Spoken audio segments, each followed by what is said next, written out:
చేశాడండి. దేవుడు పురుషుణ్ణి స్త్రీని కలుగు చేశారు. వీరిద్దరూ ఏక శరీరమై ఉన్నారు. స్త్రీ ఎప్పుడు కూడా కుటుంబంలో జ్ఞానం కలిగే ఉండాలండి. కుటుంబాన్ని కట్టుకునే విధంగా ఉండాలి.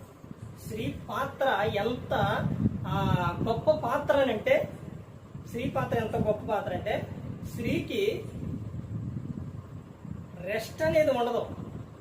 స్త్రీ పాత్రకి పురుషునికైనా రెస్ట్ ఉంటుంది, కానీ స్త్రీ పాత్రకు రెస్ట్ ఉండదండి. ఆమె ఉదయం నుంచి లెగిచి కారు కింద పెట్టిన కానించి నైట్ పడుకునే వరకు పని.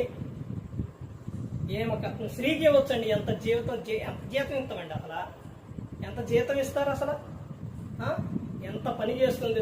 ఒక్క విషయంలో కూడా ఆమె రెస్ట్ అనేది ఉండదు. స్త్రీ ఉదయం లెగటం, ఓడవటం, చేయటం, పని చేయటం, తర్వాత ఎన్ని కుటుంబం పిల్లలు చూసుకోవడం, స్కూలుకు పంపించటం, ఎంత బాధ్యత కలిగి ఎలాంటి కష్టపడి స్త్రీ పనిచేస్తుంది.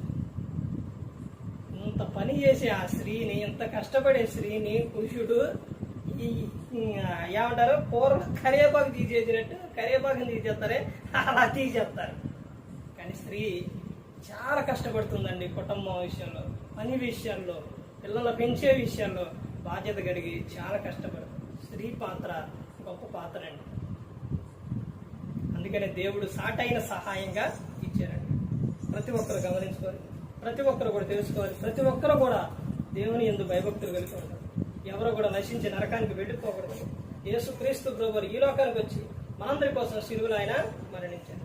ప్రతి ఒక్కరు కూడా దేవుని యందు భయభక్తులు కలిగి పరిశుద్ధాత్మ మాట ఏంటి హృదయ శుద్ధిని కాపాడుకుంటూ క్రీస్తుని పోలి నడుచుకున్నప్పుడు ఈ లోకం విడిచినాడు పరలోకానికి చేరుకుంటారు. మరి ఈ విధంగా నిలబెట్టి మాట్లాడుతున్న తండ్రి దేవునికి కృతజ్ఞతాస్తుతులు చెల్లిస్తూ, ఇంతవరకు శ్రద్ధగా ఉన్న మీకు ప్రభు పేట నా హృదయపూర్వక వందనాలు చెల్లిస్తూ ఈ మాటలు అందరికీ